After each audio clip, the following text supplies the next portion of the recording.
Hi guys, Liam here from Dab Music, and we're on Ren's Chapters, and this is Chapter 3. No introduction, straight to the video. My therapist was scowling at my weekly anxiety and depression scores like a detective trying to crack a particularly stubborn case. There were no signs of improvement, and the scores followed no real measurable pattern that were consistent with bipolar. After nearly 2 years of talk therapy and taking enough medications to fill a pharmacy, he sat down with me and he dropped the bombshell that he didn't think that I had bipolar. In fact, he said that he didn't think that I had depression at all. And it was a very odd thing to be stripped of an identity in an instant. The reality was that a 20-minute in-and-out consultation 2 years ago led to 2 years of swallowing pills that I never needed and devoting so much of my time to managing the condition that I never actually had. The emotions inside me swirled around like a mismatched soup. On one hand, I was full of anger and I was bitter about the whole situation, but I was also hopeful that this new path could offer me the relief that I desperately needed. He told me he was going to refer me to an ME clinic in Bath. I'd never heard of it before, but instinctively true to character, I started researching it online as soon as I got home. Apparently, ME is the medical equivalent of a choose-your-own-adventure book, with tiredness as the only consistent plotline. There were no universally accepted reasons as to why the fuck it existed in the first place. It seemed it was largely accepted to be a post-viral condition, but that was all speculative because there were no clear consensus in the medical community what ME even was. The defining characteristic was a tiredness that wouldn't go away with rest. I could relate to this. In fact, I could more than relate to it. For anyone lucky enough to not have experienced this, if you want an idea of what it's like, force yourself to stay awake for 3 nights in a row. During this time, eat the food that makes you feel terrible, and in this sleep-deprived state, exercise until your muscles give out. By the 3rd day, you'll have a small insight into living with this condition. During the years post-stem cell transplant, where I recovered a lot of my health and functionality, I remember getting COVID and thinking it was a walk in the park compared to the first year of my illness. Jesus. The difference was COVID lasted about a week. The thick of my illness lasted 8 years, and it only was getting worse. I pinned a lot of hope on going to that first visit at the ME clinic. It was a 6-month waiting list, God bless NHS wait times, but I felt excited to be surrounded by people who would understand me, where I could climb out of this nightmare, but my hopes were pretty quickly crushed during that first visit. I remember walking into a space that looked like a disused classroom where a bunch of people on chairs were sitting around in circles like Alcoholics Anonymous. I could feel a sense of camaraderie and that we all felt like dog shit. We were all confused and we were all desperately wanting to feel better. I believe at the time I was probably the youngest in the group. The group leader waddled in and handed us all a booklet that looked like a school timetable. She then sat us down and told about this new revolutionary technique called pacing, where you write down and track everything that you do in a day, and then you do it less. And then with time, do it more again. The theory being that you have a limited bucket of energy compared to normal people, and you need to protect that and gradually push it. I thought this sounded pretty stupid, so I raised my hand. I told her about the pain in my body. I told her that my muscles twitched constantly. I told her that my bones ached. I told her that my mouth was dry. I couldn't focus. That some days they'd be without mercy and I'd be trapped in bed for the whole day. But the days that I wasn't, I wanted to make the most of it. I wanted to breathe the air and I wanted to live. She told me she understood it's hard, but she didn't really offer more than that. She just pointed at the booklet and told me to follow it. I asked her about things like heavy metal poisoning, about chronically reactivating viruses, about defective mitochondria, about all the things that I read that were linked to chronic fatigue, but she just raised an eyebrow, looked at me like I was a hypochondriac and told me she knew nothing about those things. I remember walking out of the building feeling disheartened and defeated, so much so that my legs buckled as I was walking home. I began to sob uncontrollably on the side of the road. An old woman knelt down to comfort me and asked me what was wrong. I didn't even really know how to explain, so I just told her that I missed my friend. Despite my skepticism, I stuck to the program for at least half a year, and I kept going for my periodic visits to the clinic, and it did jack shit. In fact, I got worse. I was always getting worse. One thing that particularly struck me about the ME support groups was the pure desperation and confusion.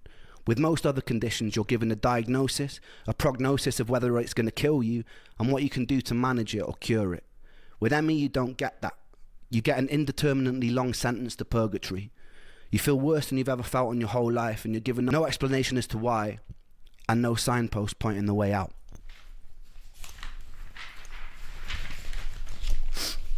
There was no selection bias to the people suffering. Members of the group were anything from esteemed ex-lawyers to single parents to former athletes. One thing I can say, these people were for the most part all extremely driven and collectively mourning their old lives. There's a stigma that because ME's predominant presentation of symptoms is tiredness, that its victims are just being lazy. I can tell you firsthand that me and every single person I've met with genuine ME would rather run 1,000 marathons than have to live another week with the tiredness and the unrelenting fatigue. We were at war with our tiredness, trying desperately to escape it, and some of us would go to extreme lengths to turn ourselves into guinea pigs to try and find ways out. Suicide was pretty common in those online support groups. It was around this time I was swallowed into the music industry. I was out busking on the streets one day and I noticed this sketchy, good-looking Mauritian guy with his arms crossed watching me, really intensely, as though he was studying every lyric coming out of my mouth. He approached me and asked me if the songs I was singing were mine. I said they were.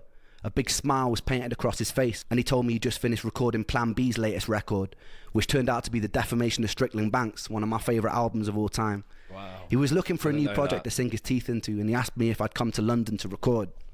We got into it.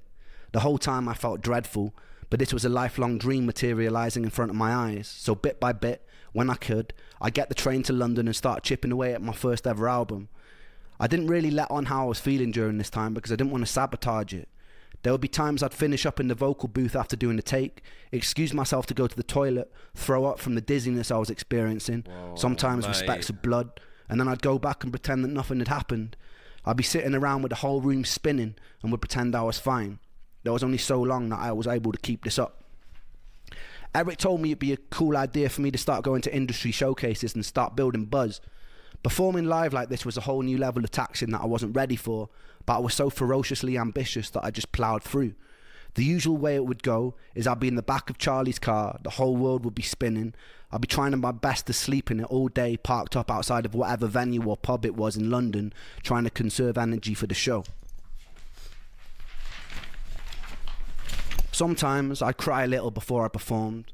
My whole body would be burning. Then I'd brush it off and I'd get on stage and I'd perform as best I could. People would come up to me at the end, pat me on the back. I'd smile and pretend to be charismatic. Then I'd get back in the car and I wish I was in bed and have to endure a 3-hour drive back to Bath from London. There was only a few shows where I could keep pretending. I'd usually be trying to disguise the fact that my body was trembling through the fatigue and pain. Eventually I started crying mid-set. It became blindingly obvious to everyone working with me during that time that something was very wrong. I told Eric that I needed to take some time out. My plan was to live at home with my mum for a month maximum, get my energy back, and come and finish the record. That 1 month turned into 2 months, turned into 3 months, turned into 6 months. I'd pushed myself to total burnout. The distance led to me and that angel breaking up, in part because it was difficult to navigate a relationship when you have so much brain fog, and I didn't know what it was well enough to be able to explain it to her at the time. With a loud thud, I'd been jolted out of a Shakespearean storyline. I lost the record deal and I couldn't get out of bed. Mate. My friends from Trick the Fox never really called to check up on me. It felt like the whole world was moving at lightning speed without me. I had this amazing opportunity right in front of me and I was chained to the floor. I was alone. I was sick.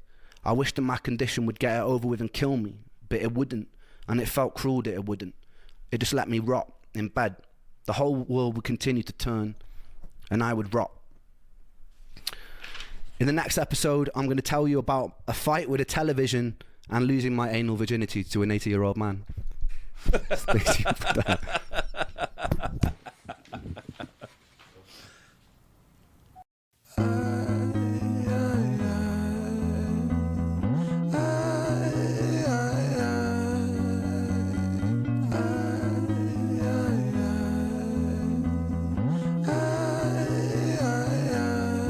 Patterns are composed by a time bomb for an author, like pigs to the slaughter. A symphony of self-doubt sings out, breath starts getting shorter. Running water is the state that I wish to become. Instead, concrete envelops my movement and I'm rendered deaf and dumb, unable to heed the advice of others. Don't tell me things will get better, cause so far things haven't gotten better. I've got the sweater, poster child, bipolar, ADHD, therapist, wet dream. I don't wanna talk about my father, I don't wanna talk about my dead friend, I don't wanna talk about myself. I'm sick of talking about myself, I'm sick of talking about myself and realizing that talking about myself never ever helps. Still, I call for help, cause I really want help. But the pills didn't seem to help, and the therapist didn't seem to help. But still, I want help. I've danced with the devil in hell, I've sat in a prisonless cell, and here I always dwell, in this prison in myself. I do this thing where my mind travels back to the golden age. You know those times where you were carefree and everything was golden? The golden age. You know those times where everything was golden, where you were carefree and everything was golden? The hardest thing I ever had to do was come to terms with the fact that that time never really existed.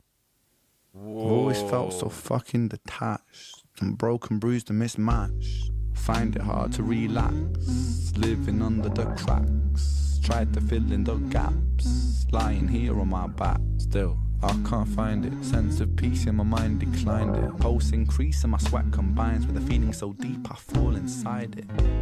Depression, I hate you, depression. Your constant oppression, respond with aggression. They say depression brings you lessons. Constant stressing conceals blessings. You will grow in broken settings. Fuck those lessons, fuck depression. I've been living in your shadow for so long that I forgot how I can shine, how I can find a refuge in my mind. How am I meant to sit here and unwind? The planets align. I feel like I'm cursed, feel like I'm cursed to just be here to hurt. Feel like I'm cursed to just be here to bleed with my demons. Been feeling this way since birth.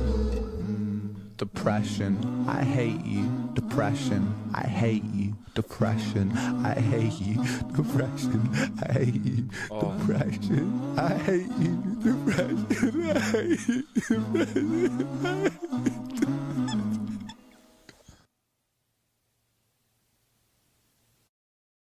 God, that was horrible.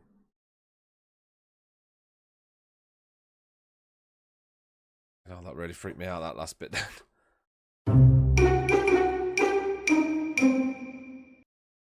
So that must have been horrible. I mean, for him to go through all of that, the pain in... Tell you what really got to me. I've seen it quite a couple, not quite a few times, that's quite bad to say, but like, you know, when someone's in pain and it's not what they're thinking or whatever, the first thing to say is what really hurts them the most. And he turned around and I want to say, "Are you okay? Are you feeling okay?" And he's like, "I just missed my friend." That got to me quite bad. I've done that. Yeah, I've done that. I remember I fell over in the hospital. I slipped up and I banged my head on the side. And I remember a nurse ran over to me, and then all these people tried to help me up, and they shouldn't have helped me up because it's dangerous, but they do all help me up anyway and sat me down. And I'm like, "You're right." I was like, "Yeah, I just miss my dad. Just miss my dad." Man, that hit home, that did. And then, you know, his record deal and, oh, man. Well, Trick the Fox, why didn't they message him back? Is that a thing? Like did they fall out? Is there more on Trick the Fox? Why didn't they message him? Or see if he's all right, or, you know. God, I'm intrigued. I'm going to go straight to chapter 4. The song, that depression song, though, but he's crying at the end. That I said it freaked me out, but that got like it freaked me out for the fact that I've heard people be like that, and I think at some point I was like that, and yeah. And the good thing is, what's really cool, I've spoke to quite a few people about Ren, and they're saying that I need to do the chapters, and you'll learn about Ren. But not only have I learned about Ren, I've learned a little bit. I'm learning more about myself. That you know, there is people out there that have been and are and still going through what I've been through, which is quite comforting. I think that's what I'm getting from this. I'm getting, you know, I'm not alone. That's it. I'm not. So yeah, chapter 4.